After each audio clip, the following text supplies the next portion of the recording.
Sir मुझे shares के paper, property के पेपर्स और बाकी सारे पेपर्स मिल गए हैं। सर मैंने इन्वेस्टर से बात भी कर ली है। कुछ लोग हैं जो शेयर्स और प्रॉपर्टी खरीदने में इंटरेस्टेड है। सर मैं उन लोगों से बात करने में ही लगा हुआ था। Fair हे श्रीनाथ जी, तो शिवांश अपनी जायदाद, अपना दफ्तर बेच रहे हैं। I hope you realize that this is not a good news for us, right? जब तक प्रार्थना को पैसे नहीं मिलेंगे वो इस घर से जाएगी नहीं। इसका मतलब समझती है ना आप कि जब तक वो इस घर से जाएगी नहीं, मेरी और शिवांश की शादी नहीं हो सकती। एंड शिवांश बीइंग शिवांश, उसने क्या बोला कि वो पैसे नहीं लेगा, वो पैसे खुद अरेंज करेगा, जिसके लिए उसे 1 महीना भी लग सकता है, उससे ज्यादा भी लग सकता है। और इसका मतलब भी आप समझती हैं कि जितना टाइम वो इस अमाउंट को अरेंज करने में लगाएगा, उतनी ही हमारी शादी डिले होगी। This is not good. I know this is not good. ये बहुत ही बड़ा प्रॉब्लम सामने खड़ा हो गया है हमारे।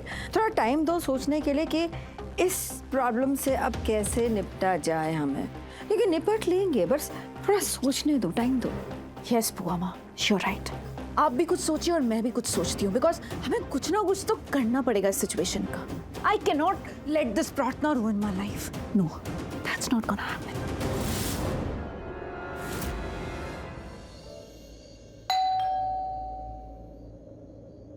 इतनी रात में कौन आया?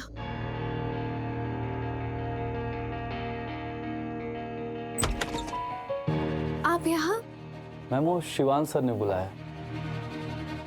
मैंने तुम्हें कब फोन किया था? तुम अब आ रहे हो? Where the hell have you been all day?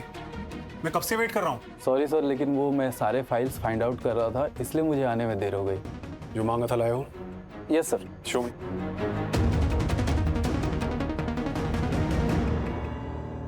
Sir मुझे शेयर्स के पेपर, प्रॉपर्टी के पेपर्स और बाकी सारे पेपर्स मिल गए हैं। सर मैंने इन्वेस्टर से बात भी कर ली है। कुछ लोग हैं जो शेयर्स और प्रॉपर्टी खरीदने में इंटरेस्टेड है।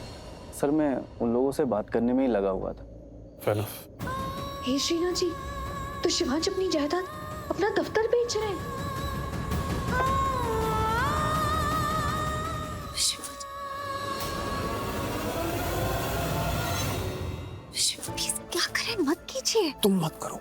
क्या कर रही हो? हाथ छोड़ो मेरा। छोड़ दिया, पर मेरी बात मानिए, से मत कीजिए। तुम इस सब के बीच में मत पड़ो। मैं क्या कर रहा हूँ क्या नहीं कर रहा हूँ, डोंट इंटरफियर। शिवांश प्लीज।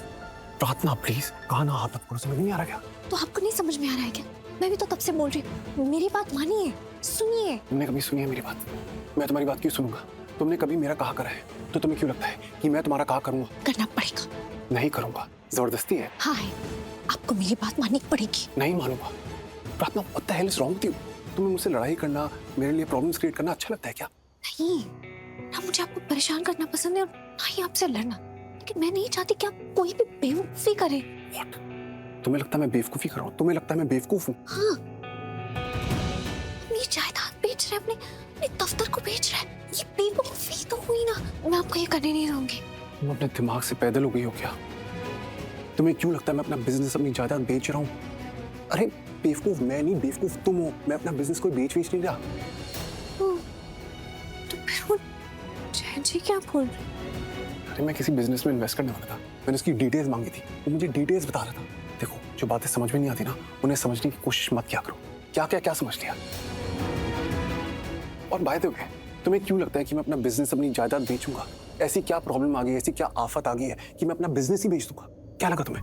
मुझे लगा मुझे पैसे देने के लिए आप पैसों का इंतजाम कर रहे हैं, इसलिए सब बेच। तुम ना सच में एक ढक्कन हो। मैं तुम्हें पैसे देने के लिए अपना बिजनेस बेच दूंगा? तुम जानती हो ना, मेरा काम, मेरा पैशन है, मेरा सपना है, और अपना सपना कोई बेचता नहीं है। You idiot. तुम ना सच में पागल हो, और अपने साथ साथ मुझे भी पागल कर दोगी। तुम जाओ यहाँ से। नहीं, मैं कहीं नहीं जाऊंगी, यही रहूंगी मैं। अरे मूर्ख, मैं तुम्हें घर छोड़ के जाने के लिए नहीं बोल रहा हूँ, मैं तुम्हें अंदर जाने का बोल रहा हूँ। दिमाग काम नहीं कर रहा है ना, तो जाओ किचन में चाय पियो, दिमाग को दुरुस्त करो, प्लीज मुझे काम करने दो। जय शोमी। हे श्रीनाथ जी, मैं भी ना सच में पागल बेवकूफ ही हूँ।